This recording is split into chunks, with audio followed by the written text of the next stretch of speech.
Hello, आप सभी कैसे हैं। आप सभी का मेरे यूट्यूब चैनल बीएचयू एकेडमी में स्वागत है। आज हम लोग रीजनिंग से संबंधित महत्वपूर्ण प्रश्नों को देखेंगे। ये सारे प्रश्न होने वाले आगामी एग्जामों के लिए बेहद ही महत्वपूर्ण होने वाले हैं। तो चलिए आइए एक एक करके शुरू करते हैं।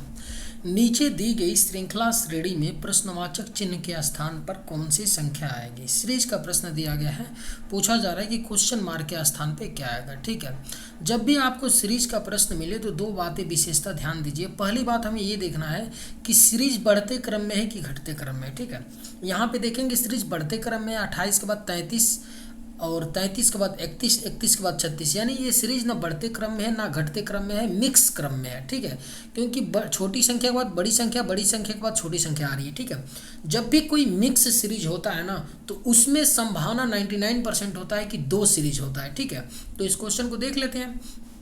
क्या इसमें दो सीरीज है? बिल्कुल दिख रहा है। 28 से 31 हो रहा है ना, यानी अगर 28 में कितना ऐड कर दें, +3 ऐड कर देंगे तो 31 आ जाएगा। सेम उसी तरह देखिए 33 में कितना ऐड करेगी, 36 आ जाए +3, और 36 में कितना ऐड करेगी, 39 आ जाए +3। यानी कि ऊपर वाले इस सीरीज में +3 ऐड किए हैं, तो यहाँ भी 28 में +3 ऐड किया तो 31 हुआ। तो 31 में अब कितना ऐड करेंगे, क्वेश्चन मार्क के स्थान पर आएगा तो +3 ऐड करेंगे। तो 31 दिन कितना हो गया, 34 हो गया। तो राइट आंसर क्या हो जाएगा, ऑप्शन नंबर डी हो जाएगा। एक तरीके से और कर सकते हैं, मिक्स सीरीज है लेकिन एक चीज़ और देख सकते हैं कि 28 में कितना ऐड किया जाए कि 33 आ जाए, +5 ऐड कर देंगे तो क्या आ जाएगा, 33 आ जाएगा, आएगा ना। और 33 में कितना माइनस करें कि 31 आ जाए, -2। उसी तरह पुनः 31 में कितना ऐड करें कि 36 +5। अब देखिए +5 हो रहा है, -2 +5 तो अगली बार -2, 36 में से कितना करेंगे, -2 यानी 34, और पुनः 34 में कितना ऐड होगा, +5 ऐड होगा तो हमारा 39 आ जा रहा है। आप इसको ऐसे भी कर सकते हैं, लेकिन हमेशा इस बात को याद रखिए, जब भी कोई मिक्स सीरीज होता है ना तो उसमें दो सीरीज होने की पॉसिबिलिटी 99% होता है। और जब दो सीरीज किसी भी सीरीज में होता है ना तो उसको हल करना बेहद ही आसान होता है। उम्मीद करते हैं कि आप लोग समझ पाए होंगे। चलिए अगले प्रश्न पे चलते हैं।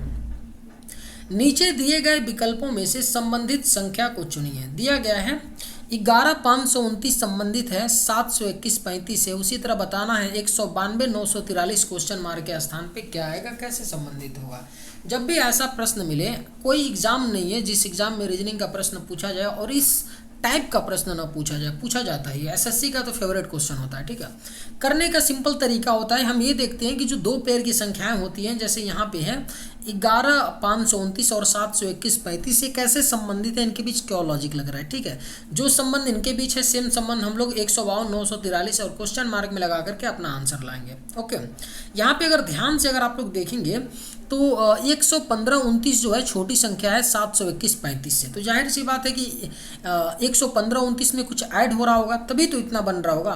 तो ऐड होने का मतलब क्या होगा, इन दोनों का डिफरेंस ले लेते हैं तो कितना आ जाएगा, 15 में से 9 गया 6, यानी आएगा कितना 60, आपका 60 6 आ रहा है। 15 में से 9 गया 6 आ गया, 12 यानी ये 0 आ गया, और 11 में से 5 गया 6 आ गया, और 11 में से आपका 1 में से गया 0 आ गया, पुनः यहाँ पे 7 में से गया 6, यानी इतना आ रहा है, डिफरेंस आ रहा है। यानी ये भी आप बोल सकते हैं कि 115 और 29 में अगर प्लस इतना ऐड कर देंगे तो 721 35 आ जाएगा। ठीक है, तो सेम चीज़ यहाँ भी कर लेते हैं, यहाँ भी ऐड कर लेते हैं, 60 60 6 ऐड कर लेते हैं। इसमें ऐड करेंगे तो कितना हो जाएगा आपका, ये कितना बन जाएगा, ऐड कर लीजिए, 6 3 कितना हो गया, 9 बन गया, 6 3 कितना 9 हो गया, 4 तो यूं ही रहेगा।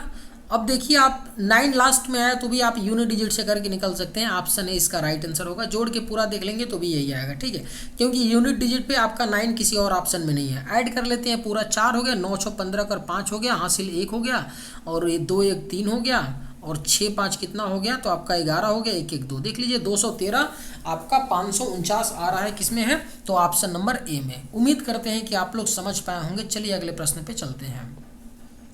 निम्नलिखित प्रश्न में दिए गए विकल्पों में से विषम शब्द का चयन करें। 4 शब्द दिए गए हैं, बढ़ई, अध्यापक, दर्जी और सुनार।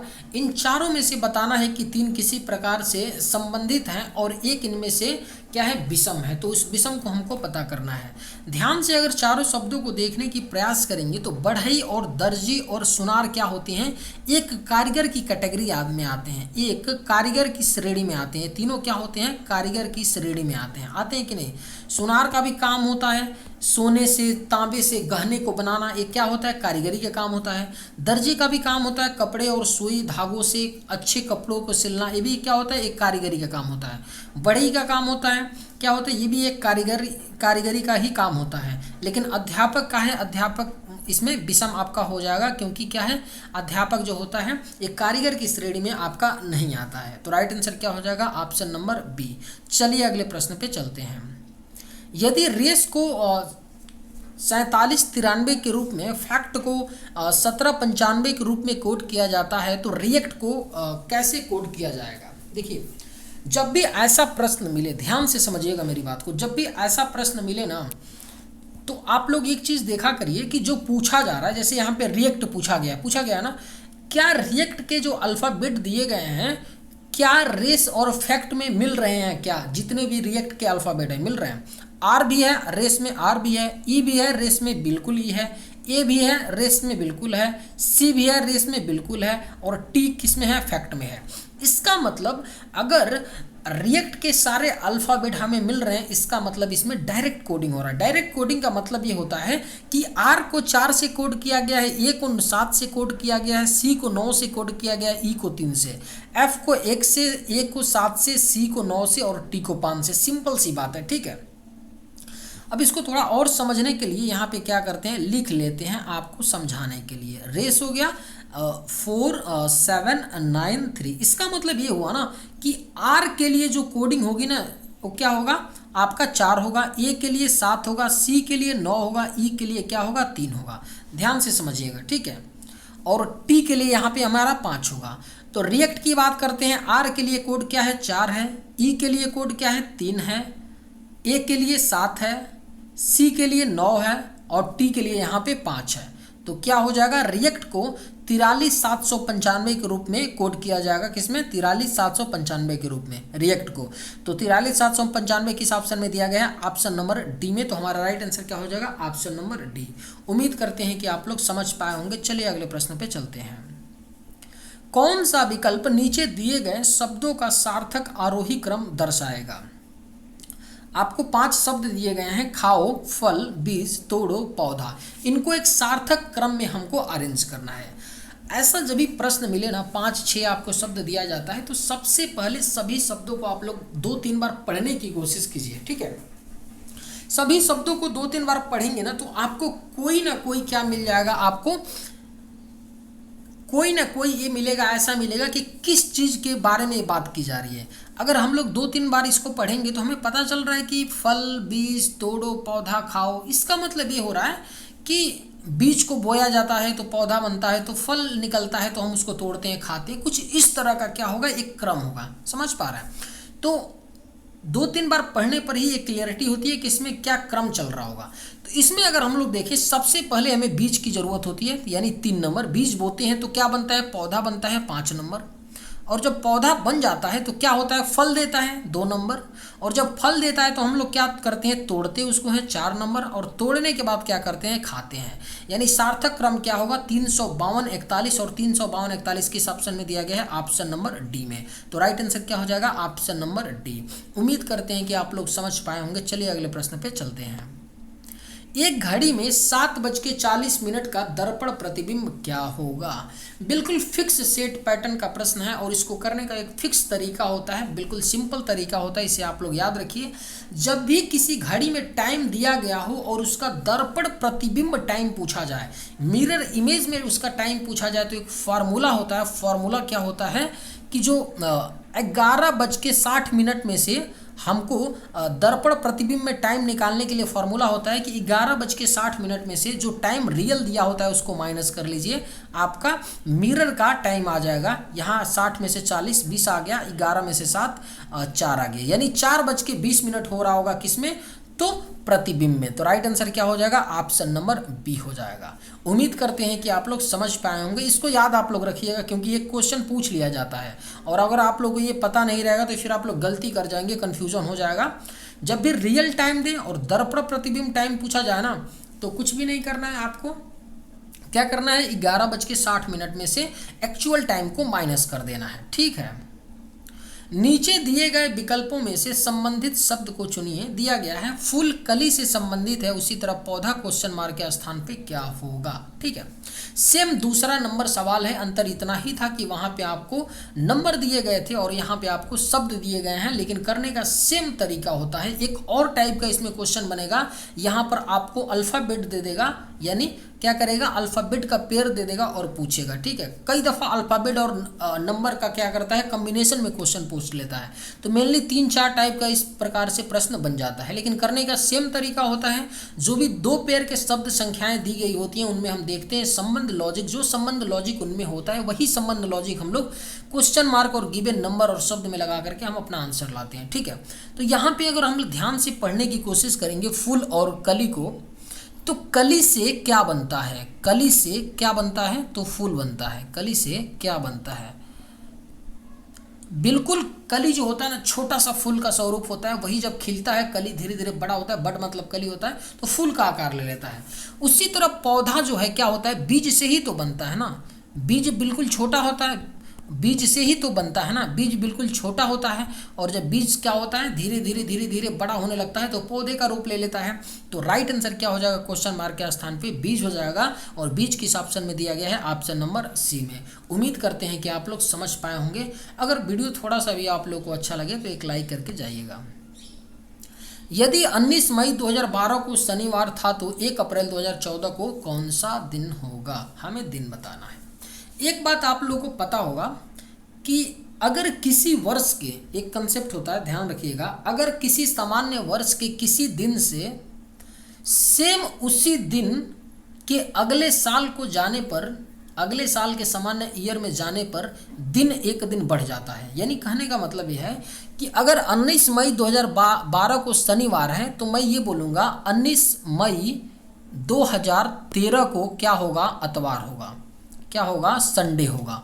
ठीक है, यही कंसेप्ट है, क्योंकि एक दिन बढ़ जाता है। क्यों बढ़ा, क्योंकि ये नॉर्मल है, 4 से कट जाएगा। देखिए ये लीप ईयर 2012 है, लेकिन आपका फरवरी निकल चुका है। ठीक है, तो एक ही बढ़ेगा। ठीक है ना, क्योंकि फरवरी तो निकल गया, मई की बात की जा रही है।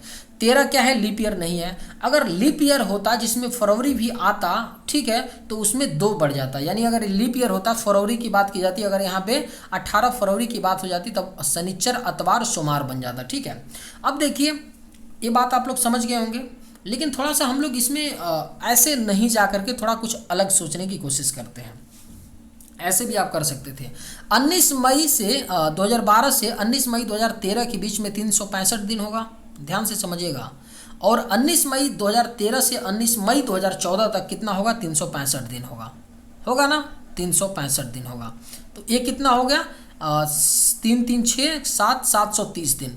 यानी कि मैंने यहाँ पे 1 अप्रैल का न निकाल करके 19 मई 2014 का मैंने निकाल लिया कि कितना दिन होगा टोटल दिन। ठीक है, 730 दिन हो रहा है, लेकिन मैंने क्या किया, मुझे निकालना है 1 अप्रैल 2014 के दिन क्या होगा, तो माइनस कर लेते हैं ना। 19 मई का मतलब 19 मई में मैंने ज़्यादा दिन लिया है, अप्रैल में मैंने कितना ले रखा है, 29 दिन ले रखा है। 1 मई इसलिए यहाँ पे 30 नहीं ले रहा हूँ, क्योंकि 1 को निकालना है, 1 तारीख को निकालना है ना कि कौन सा दिन आएगा। तो हम इसमें से अगर 730 में से माइनस कर देंगे तो हम पुनः 1 अप्रैल 2014 को पहुँच जाएंगे ना, बिल्कुल। 9 9 18 और 2 1 3 4 48 दिन निकाल दीजिए अपना 730 में से, तो माइनस कर देंगे 48, तो कितना आ जाएगा, ये 2 बन गया, ये कितना 8 बन गया, ये कितना बन गया 682।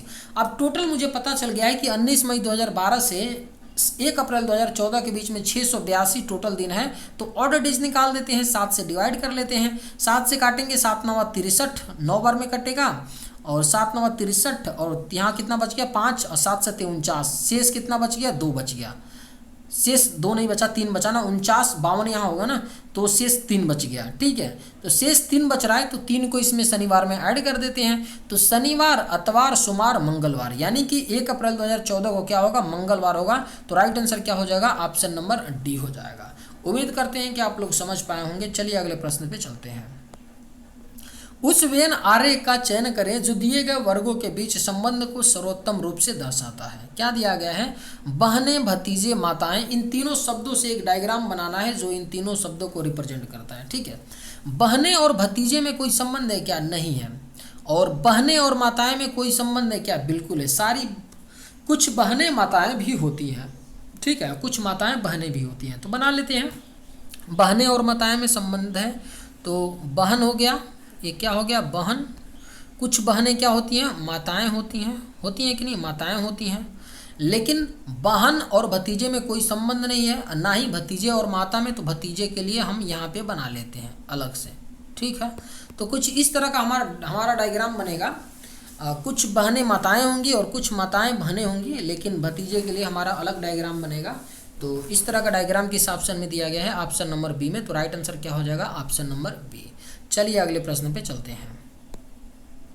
एक्स गाड़ी चलाकर दक्षिण की ओर 30 किलोमीटर जाता है। देखिए डायरेक्शन का प्रश्न दिया है, आप बिल्कुल लास्ट में पढ़िए, क्योंकि हमें एक बार पढ़ना ही पड़ेगा क्वेश्चन बनाते वक्त, तो दो बार ना पढ़िए क्योंकि टाइम आपका जाएगा। लास्ट में देखना है कि पूछा है एक्स अपने प्रारंभिक स्थान से अब कितनी दूरी पर है, यानी हमसे डिस्टेंस पूछा जा रहा है। ठीक है, तो डिस्टेंस पूछा जा रहा है, तो बेहद ही हमको दूरी पे ध्यान देना पड़ेगा, यानी जो भी यहाँ पे डाटा दिया गया है दूरी के लिए उस पे ध्यान देना पड़ेगा। सिंपल सी बात तो आप सबको पता होगा, ऊपर नॉर्थ होता है, नीचे साउथ होता है, इधर ईस्ट होता है, इधर वेस्ट, यानी ऊपर उत्तर, नीचे दक्षिण, इधर पूर्व, इधर पश्चिम। ये तो सिंपल सी बात है। ठीक है, बोला गया एक्स गाड़ी चलाकर दक्षिण की ओर 30 किलोमीटर जाता है।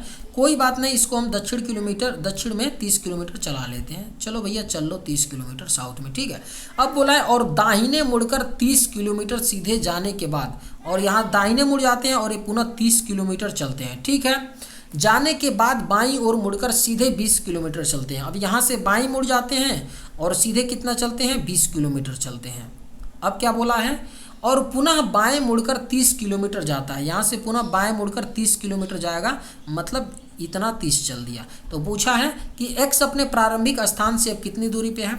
एक्स यहाँ पे से चलना शुरू किया था, यहाँ पे पहुँच गया है। तो इस डिस्टेंस की बात करें तो ये कितना है? 20 ही तो है, और ये डिस्टेंस कितना है? 30 है, तो 30 20 कितना हो गया? 50, यानी 50 किलोमीटर हमारा राइट आंसर आएगा। 50 किलोमीटर किस ऑप्शन में दिया गया है? ऑप्शन नंबर सी में। तो करेक्ट आंसर क्या हो जाएगा? Option number C. उम्मीद करते हैं कि आप लोग समझ पाए होंगे। चलिए अगले प्रश्न पे चलते हैं। 7 व्यक्ति A B C D E F और जी एक सीधी पंक्ति में उत्तर की ओर मुख करके बैठे हैं। ये बाईं ओर से, देखिए सीटिंग अरेंजमेंट का प्रश्न है, और सीटिंग अरेंजमेंट का प्रश्न में देखिए अपने आप में बहुत खतरनाक प्रश्न होता है। बैंकिंग के तो प्रश्नों को देखेंगे तो मतलब चक्कर आ जाएगा, समझ रहे हैं? चक्कर आ जाता है। आरबीआई, आपका एसबीआई, पीओ वगैरह का अगर आप लोग क्वेश्चन देखेंगे तो इतना खतरनाक क्वेश्चन पूछता है ना कि चक्कर आ सकता है। ठीक है, लेकिन कोई नहीं, देखिए एसएससी हो गया, रेलवे हो गया, उसमें अगर जो सीटिंग अरेंजमेंट पूछता है ना, उसमें आसान पूछता है, बहुत ज़्यादा टफ नहीं होता है। क्वेश्चन बड़ा दिख रहा है लेकिन इसका सोल्यूशन बहुत छोटा होगा। लेकिन अगर बैंकिंग की बात की जाए तो बैंकिंग में अच्छा पूछता ही है। बैंकिंग का रीजनिंग का ही एक अलग लेवल होता है। ठीक है, तो हम लोग जो विशेषता रीजनिंग पढ़ते हैं वह आपका स्टेट एग्ज़ाम, रेलवे और एसएससी के लिए मुख्यतः फोकस्ड होता है, क्योंकि इतना इजी आपका बैंकिंग में नहीं पूछा जाता है। बैंकिंग का एक अल्ट्रा लेवल होता है रीजनिंग का। ठीक है, तो कोई नहीं, देख लेते हैं। इसमें जैसे जैसे देखिए क्वेश्चन में बोलेंगे ना, वैसे वैसे हम लोग करेंगे। बोले थे कि 7 व्यक्ति हैं A B C D E F G, एक सीधी पंक्ति में उत्तर की ओर मुख करके बैठे हैं। तो 7 व्यक्ति बना लेते हैं, 1 2 3 4 5 6 7। ये लोग 7 व्यक्ति हैं, लेकिन एक बात है, ये लोग उत्तर की तरफ मुख किए हैं, तो हमें ध्यान देना पड़ेगा। उत्तर की ओर मुख करने का मतलब इधर लेफ्ट हो जाएगा, इधर राइट हो जाएगा, समझ रहे हैं? ठीक है, कोई नहीं। आगे क्या है? ए बाईं ओर से दूसरे स्थान पर बैठा है। ए बाईं से दूसरे, यानी कि यहाँ पर ए बैठा है। ठीक है, ओके, कोई नहीं। आगे क्या बोला है? ए और सी के बीच केवल 2 व्यक्ति बैठे हैं। अब ए और सी के बीच केवल 2 व्यक्ति बैठने का मतलब सी यहीं होगा, तभी तो 2 व्यक्ति बैठ पाएंगे ना, ए और सी के बीच में। डी और एफ के बीच केवल 3 व्यक्ति बैठे हैं। अब डी और एफ तो दिया नहीं है, तो आगे वाली लाइन पढ़ के देख लेते हैं। और डी ए के ठीक बगल में है। बोला है कि डी ए के ठीक बगल में है। अगर डी यहाँ पे हो जाएगा तो बोला था डी और एफ के बीच में 3 व्यक्ति हैं, 1 2 3, यानी एफ यहाँ होगा, लेकिन ऑलरेडी यहाँ सी बैठा है, तो डी तो यहाँ नहीं हो सकता है। ठीक है, डी यहाँ नहीं हो सकता है, डी यहाँ होगा, तभी तो डी और एफ के बीच में 3 व्यक्ति, यानी 1 2 3, व्यक्ति बैठेंगे तो एफ यहाँ हो जाएगा। अब हमसे पूछा था क्या कि अंतिम दाएं सिरे पर कौन बैठा है, बिल्कुल राइट में कौन बैठा है, एफ बैठा है। तो करेक्ट आंसर क्या हो जाएगा, ऑप्शन बी। पूरा सॉल्व करने की जरूरत भी नहीं है क्योंकि हमें पता चल गया कि अंतिम दाएं पर एफ बैठा है, तो राइट आंसर क्या हो जाएगा, ऑप्शन बी। अगर पूरा करना चाहते तो भी कर लेंगे, कोई दिक्कत वाली बात नहीं है, लेकिन कई दफ़ा क्या होता है कि आधा क्वेश्चन सॉल्व करने पे ही हमारा आंसर आ जाता है। उम्मीद करते हैं कि आप लोग समझ पाए होंगे। चलिए अगले प्रश्न पे चलते हैं। सभी पानी स्याही है, सभी गोद स्याही है, कथन दिया गया है, सभी स्याही पेन है। सिलॉक्स का प्रश्न है, कोई ऐसा एग्जाम नहीं है जिसमें ना पूछा जाए, एक प्रश्न पूछा ही जाता है। सिंपल सा करने का तरीका होगा, कथन से डायग्राम बनाएंगे और फिर देखेंगे कौन सा हम निष्कर्ष निकाल सकते हैं, ठीक है, कथन के आधार पर। तो चलिए बनाते हैं। कथन बोल रहा है कि सभी पानी क्या है, स्याही है। जितने भी वाटर है ना वो क्या है, स्याही है।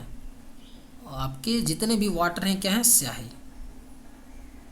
स्याही को हम इंक से डिनोट कर रहे हैं, इंक, ठीक है। सभी गोद क्या है, स्याही है। जितने गोद है ना, गोद को मैं जी से डिनोट कर रहा हूँ, गम मतलब गोद, जी से। सभी गोद क्या है आपके, स्याही हैं, यही तो बोला है। सभी स्याही पेन है, जितने भी इंक हैं क्या है, पेन है। पेन को मैं पी से डिनोट कर रहा हूँ। अब हम लोग क्या देखते हैं, निष्कर्ष देखते हैं। पहला दिया है सभी गोद पेन है, सभी गम क्या है, पेन है। बिल्कुल बात सही कर रहा है क्योंकि गम तो यही है ना, अब बड़ा वाला यहाँ पे इसके अंदर है, यानी कि पहला सही है। सभी पेन पानी है, सभी पेन वाटर है, नहीं भैया, सभी वाटर पानी होगा लेकिन सभी पेन पानी नहीं। कुछ पेन गोद हैं, कुछ जो पेन है गोद हैं, बात सही है। जब सभी गोद पेन हो सकते हैं तो कुछ पेन गोद होंगे, राइट है। यानी हमारा निष्कर्ष 1 और 3 सही होगा, राइट आंसर ऑप्शन सी हो जाएगा। उम्मीद करते हैं कि आप लोग समझ पाए होंगे। चलिए आज के वीडियो में बस इतना ही। अगर आप लोग को ये वीडियो पसंद आए तो एक लाइक ज़रूर कीजिएगा। थैंक्स।